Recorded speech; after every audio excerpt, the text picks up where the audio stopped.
네, 톡톡 생활법률입니다. 김용민 앵커, 혹시 지갑에 현금 얼마나 가지고 다니세요? 네, 평소에 한 2장 정도, 10,000원짜리 2~3장 정도 들고 다니는데요. 요즘은 현금보다는 카드를 많이 쓰는 편이죠. 예, 저도 돈을 적게 낼 때는 카드를 주로 사용하는데요. 네. 성인이라면 누구나 하나씩은 가지고 있는 신용카드. 그런데 이 신용카드 때문에 생기는 피해 또한 적지 않다고 합니다.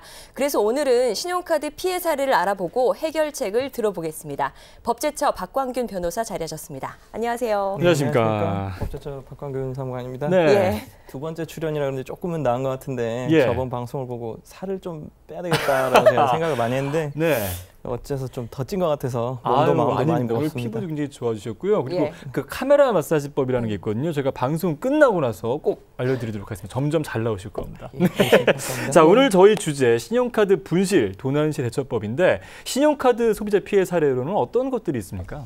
뭐 오늘 주제에 걸맞게 네. 분실과 도난으로 인한 피해가 가장 많은데요. 예. 매년 대충 한 26,000여 건 가량의 불법 사용이 그 분실과 도난 때문에 발생하는 것으로 알려지고 있습니다. 네. 그 조심하는 게 제일 좋겠지만 뜻하지 않게 잃어버리거나 도난을 당할 경우도 있기 때문에 이번 사례를 통해서 이렇게 어떻게 대처해야 될지 알아두면 피해를 예. 최소화할 수 있을 것으로 이렇게 생각이 됩니다. 네. 예, 신용카드를 분실하면 너무나 당황스러울 것 같은데 그럴 때 어떤 조치를 먼저 취해야 될까요? 뭐 다들 잘 아시겠지만 신용카드사의 분실이나 도난 사실을 가장 빨리 신고를 하는 게 제일 예. 중요한데요. 예.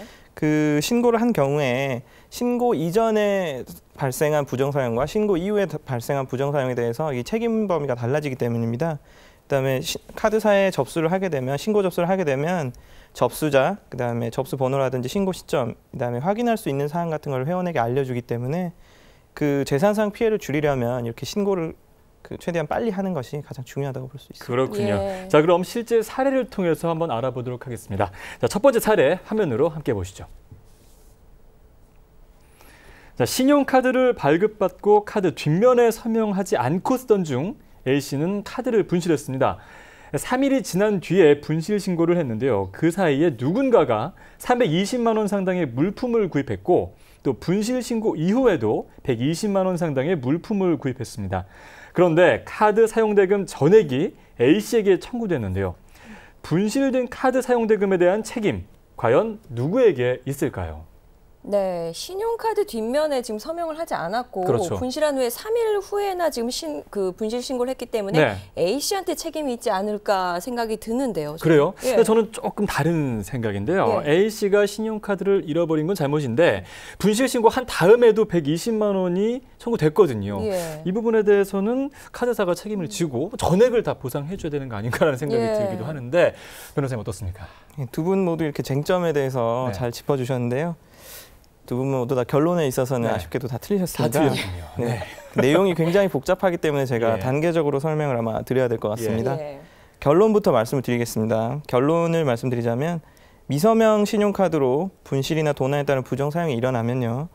그 분실 도난 신고 이전의 사용에 대해서는 회원이 최대 50%까지 책임을 질 수 있게 되고요. 아, 예. 신고 이후 사용에 대해서는 신용카드사가 전액 책임을 집니다. 네. 일단 그 신고 이후의 관계부터 제가 설명을 드리겠습니다. 여신전문금융업법에 따르면요. 회원이 분실, 도난 신고를 한 경우 그 이후 시점의 부정 사용에 대해서는 신용카드사가 전액 책임을 지도록 이렇게 네. 법에서 네. 규정을 하고 있고요. 이 규정에 대해서는 계약으로 달리 정할 수 없는 것으로 보고 있습니다. 그래서 신고가 있었다면 그 카드사는 곧바로 이제 전산상 조치 등 이제 업무적으로 이걸 처리해서 더 이상 예. 사용이 일어나지 않도록 할 수 있었음에도 이걸 처리하지 않은 것은 신용카드사의 책임이라고 보는 것이죠. 네. 예. 근데 미처 신고하기도 전에 누군가 내 카드를 썼다면 그에 대한 책임은 누가 져야 될까요? 예, 이제 막 그 부분을 이제 설명하려고 예. 제가 하고 있었는데요. 똑같은 여신전문금융업법과 그 시행령에 따르면요. 카드 분실 도난으로 부정 사용이 일어난 경우에 그 신고가 있기 60일 전의 부정 사용까지도 카드사가 책임을 지도록 하고 있습니다. 그렇군요. 예. 그런데 다만 여신전문금융업법에 따르면 그 신고 후의 부정 사용과 아까 말씀드린 신고 후의 것과 다르게 신고 전의 부정 사용에 대한 책임 범위에 대해서는 계약으로 회원에게 고의나 과실이 있는 경우에는 회원이 책임을 질 수 있도록 이렇게 계약으로 네. 정할 수 있도록 하고 있습니다. 그 종전에는 이 법률 조항을 근거로 해서 계약이 체결되고 따라서 그 회원에게 고의 과실이 있다고 보는 경우 이 미서명 사례가 가장 대표적으로 과실이 있다고 보는 사례였는데요. 예. 그래서 100% 회원이 책임을 지도록 하고 있었습니다. 예.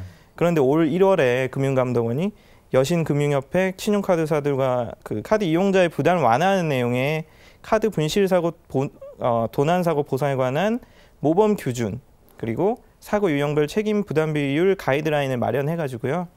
그 회원이 미서명한 경우에는 최대 50%까지만 책임을 지도록 올 1월부터 개정을 해서 3월부터 현재 시행 중에 있습니다. 그렇군요. 예. 자, 신용카드를 잃어버린 다음에 모르는 경우도 있을 수 있기 때문에 60일 전까지는 고의 과실이 없는 이상 전액을 보상받을 수 있다. 이런 이야기인데 자, 그렇다면 이 카드 뒷면에 서명을 하지 않은 경우를 제외하고는 다 보상을 받을 수 있는 겁니까? 그러니까 보상을 못 받는 경우도 한번 짚어봐야 될 것 같은데요. 네, 그렇습니다. 앞서 말씀드린 바와 같이 고의나 과실이 있으면 네. 그 계약으로 달리 정해서 책임을 지도록 회원이 책임을 질 수 있도록 이렇게 정할 수도 있는데요. 신용카드 사용 계약을 보통 약관에 따르게 되는데 그 규범이 되는 그 기본이 되는 표준 약관에 따르면요. 고의로 회원이 부정 사용한 경우, 네. 다음에 미서명 등 관리 소홀로 인한 부정 사용의 경우, 그다음에 타인에게 대여 양도 또는 담보 제공을 한 경우, 그다음 불법 대출로 인한 부정 사용, 또 가족이나 동거인의 그 의한 부정 사용. 예. 이 경우는 조금 구체적으로 따져봐야 되는 경우가 있고요.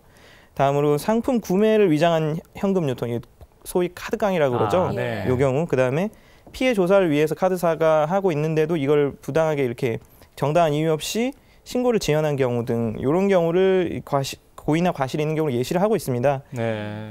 구체적으로 예를 들어서 만약에 술에 너무 취한 채 택시를 탔다가 택시에서 카드를 잃어버리고 그게 부정 사용됐다. 예. 이런 경우 같은 경우에는 관리 소홀로 인해서 그 이전의 부정 사용 부분, 신고 이전의 부정 사용에 대해서는 책임을 질 여지가 있다는 것이죠. 그렇군요. 예. 아까 보상 제외되는 경우 보면 가족, 그러니까 동거인의 경우도 이제 사용을 하다가 이제 분실한 다음에 분실 신고 전까지 이제 사용된 금액은 보상받을 수 없다. 네. 이런 또 내용이 눈에 띄는군요. 네. 예. 그렇군요. 자, 그럼 신용카드 도난 분실 대처법 다음 사례 한번 이어서 보도록 하겠습니다.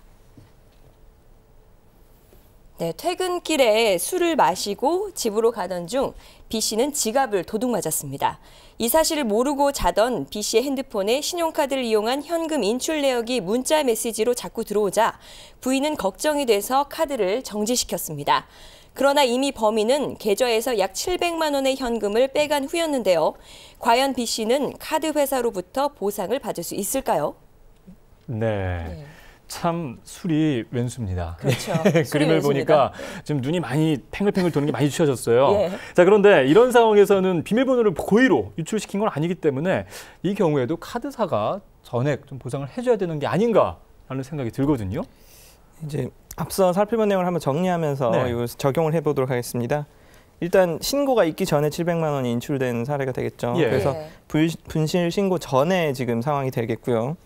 그다음에 계약으로 원래는 원칙적으로 카드사가 지지만 계약으로 달리 정할 수 있다고 말씀을 드렸죠. 예. 그렇다면 이제 결국에는 그 보통의 경우에 계약으로 이렇게 정하기 때문에 카드 회원에게 고의나 과실이 있느냐 하는 점이 관건인데 그렇군요. 말씀하신 것처럼 일부러 유출하진 않았을 것이다라고 네. 볼 수도 있지만 또 술에 취해서 카드의 관리가 소홀했을 것으로도 보이고 예. 또 부정 사용자가 비밀번호를 어떻게 알아서 정확히 이걸 찍어서 인출을 했겠느냐라는 점을 보면 좀 석연치 않은 부분도 그렇죠. 있죠. 예. 그래서 위사항과 유사한 사례에서 대법원 판례는 그 신용카드 분실 도난 및 비밀번호 누설에 있어서 아무런 과실이 없어야 회원이 책임을 면한다고 한 네. 사례가 있습니다. 그리고 그 입증 책임 역시 회원이 진다고 했는데요.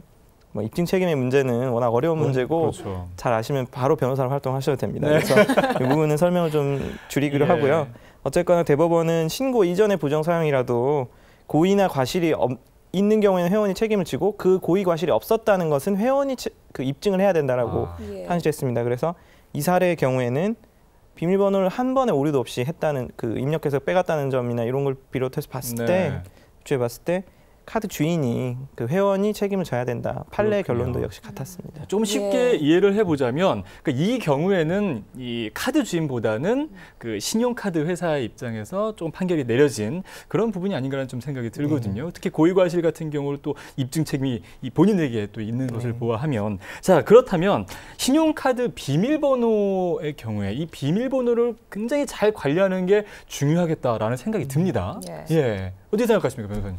당연히 중요합니다. 예. 쉽게 유출할 수 있는 비밀번호를 하는 것은 옳지 않고요. 뭐 자동차 넘버라든지 생일이라든지 기념일 또는 네. 주민번호 이런 걸로 해두시면 쉽게 뚫리기가 쉽죠. 그렇죠. 유추하기 어려운 예. 번호를 사용하시는 것이 좋습니다. 예, 잘 알겠습니다. 네, 신용카드 도난 분실 대처법에 대해 오늘 알아봤습니다. 오늘 함께해 주신 박광균 변호사님, 오늘 말씀 고맙습니다. 네, 감사합니다.